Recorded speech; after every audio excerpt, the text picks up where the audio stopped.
this episode, we're looking at Russia's prisoner army.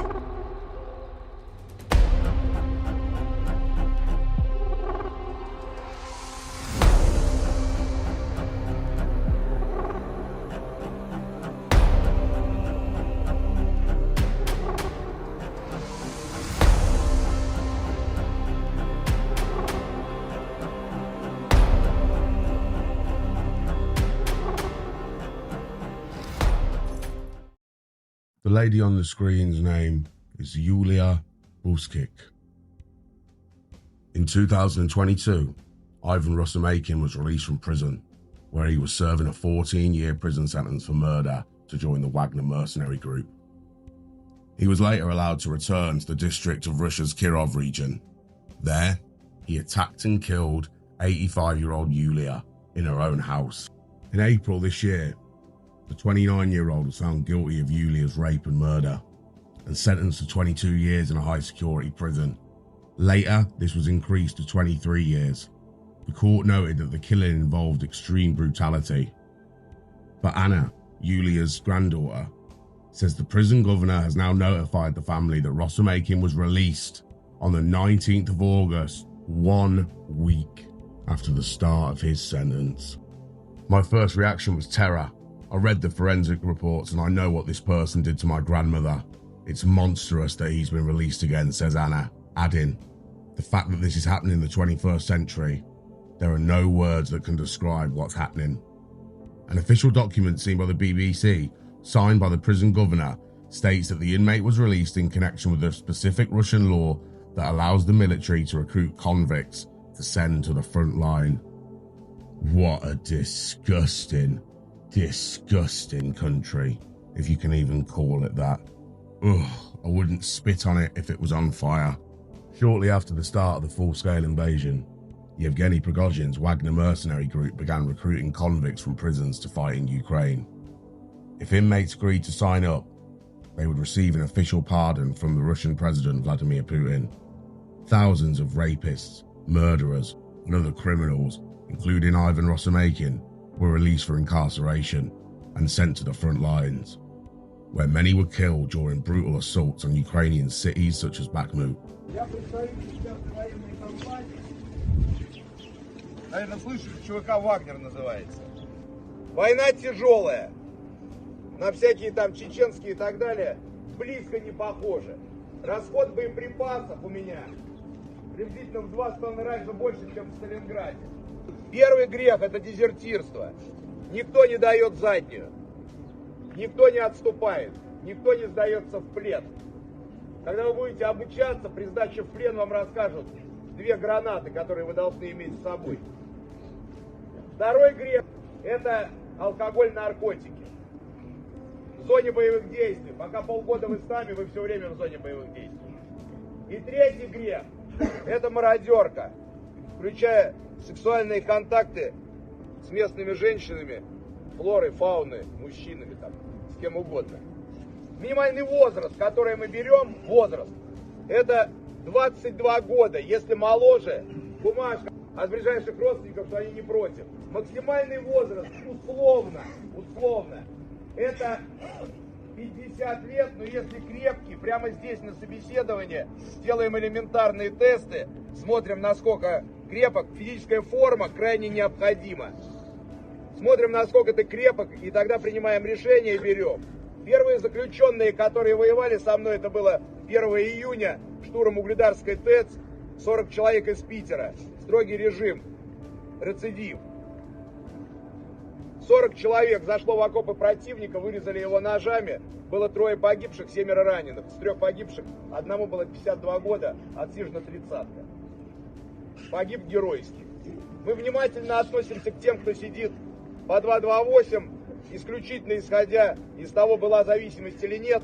Если есть вопросы, оставляем за собой право, пока мы готовимся к тому, чтобы вас забрать, провести полиграф и задать вопросы, насколько человек устойчив.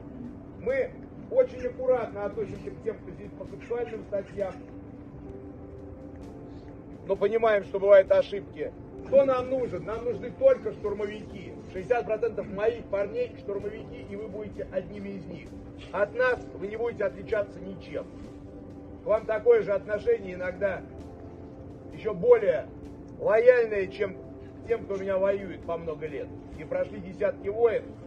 Взвода огневой поддержки и другие подразделения, которые обеспечивают наступление. У меня есть в ЧВК самолеты нескольких типов, есть РСЗО, есть танки, есть все, что необходимо для того, чтобы эффективно наступать. Те, кто двигается вперед, те, кто самые борзые, они выживают лучше. Те, кто дают заднюю и не понимают, что им делать, понятно, что они попадают в замес. После того, как я вам все расскажу, пройдет собеседование. Короткое время я буду на нем, потом останутся несколько человек, которые с вами в течение 2-3 часов проговорят с каждым, посмотрят в глаза, зададут несколько вопросов. Все погибшие, тела отвозятся в то место, которое вы указываете в своем завещании, родственникам или захоранивать там, где вы говорите. Всех захоранивают на аллеях героев в тех городах, где она есть. Кто не знает, где захоронить, хороним рядом с часовней ЧВК «Вагнер» в горячем ключе. Далее, через полгода, уходите домой, получив помилование. Те, кто хочет остаться с нами, остается с нами. Поэтому вариантов вернуться на зону нет никаких. Те, кто приезжает и в первый день говорит, куда-то я не туда попал, мы делаем отметку «дезертир», и после этого следует расстрел. Парни, вопросы? После вопросов все в живую очередь выстраиваются на собеседование. Время на принятие решения 5 минут. Когда мы уезжаем, время заканчивается.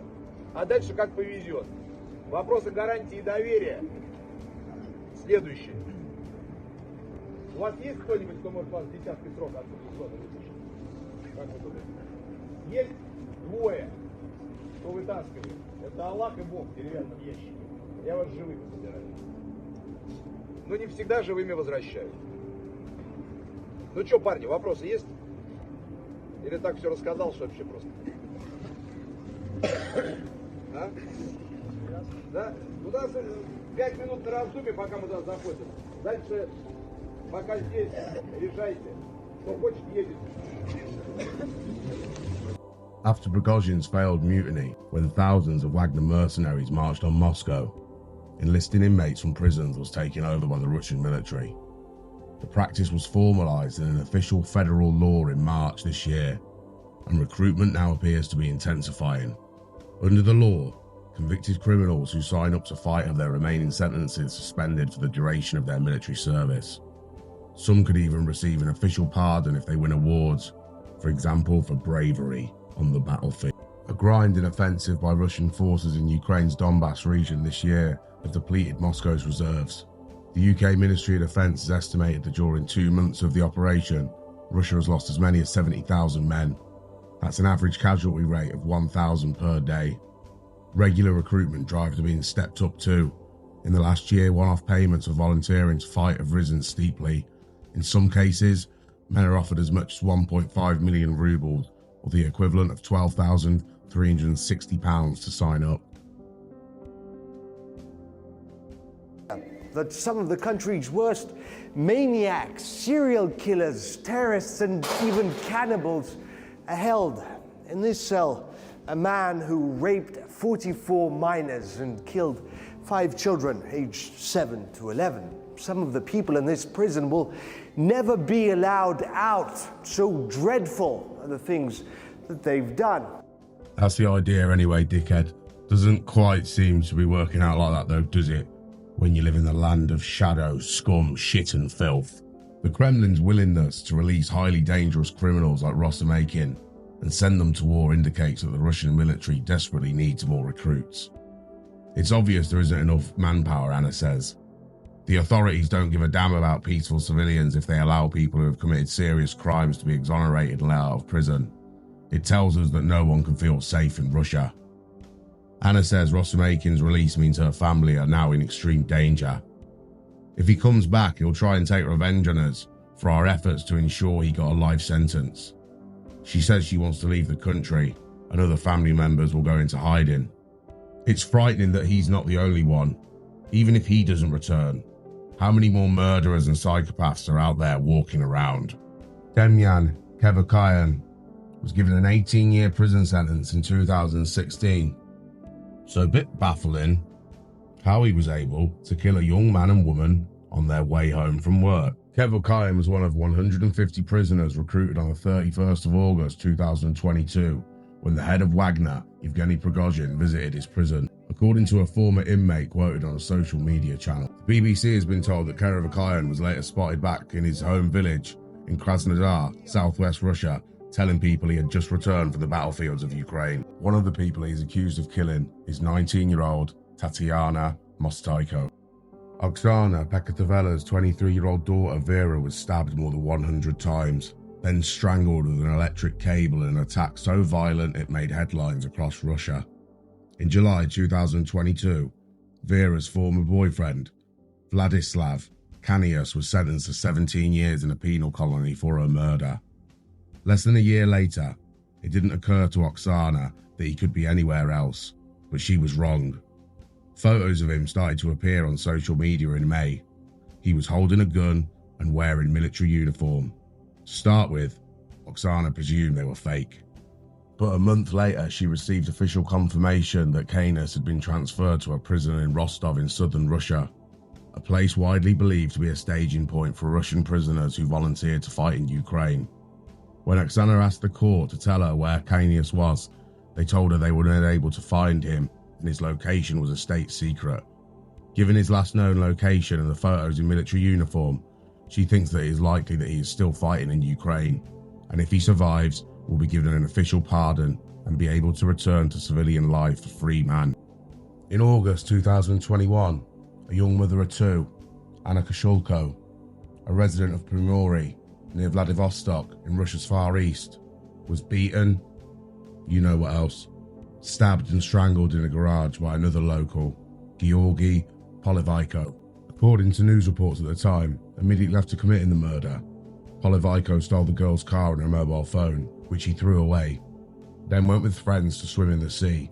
When they asked where the car came from, he said it was his mother's. The killer was arrested on the same day, but not before he had rammed the police car and injured one of the officers trying to detain him. He was sentenced to 24 years imprisonment in June 2022 for the murder and sexual assault. Kulushko's husband Alexander received a letter from the Regional Federal Penitentiary Service, FSIN, on October 31st, 2023, informing him that Pavlikayo had been paroled 4 days earlier after signing a contract with the Ministry of Defense to serve in Putin's special military operation, just over a year into his sentence. For Alexander Koshulko, even worse news came in early January, when neighbours said that they saw Pavlikayo in the street and asked the victim's husband how the killer had been released and apparently pardoned only 3 months after his initial release from custody. The reason for Pavlikayo's return and release after the relatively short period of service is not clear. It may be because he was wounded or has other health issues, but to be pardoned after 3 months' service and to return unannounced underlines the illogical way Putin's catch and release pardon system is being implemented. It's estimated that over 170,000 convicted violent criminals have been recruited to fight in Ukraine. Many of them who return have been perpetrating new violent crimes to begin with against women, against girls, against children, including sexual violence and killings. This has increased the violence against women in Russia, which already is on a very high level, with thousands of women dying each year as a result of domestic violence. There is no law in Russia distinctly criminalising domestic violence or gender-based violence. I think I'll leave it here for this episode. What a disgusting place, eh? Absolutely repugnant. Thank you all for watching. I hope you're all well. Slava Ukraini. Herium Slava.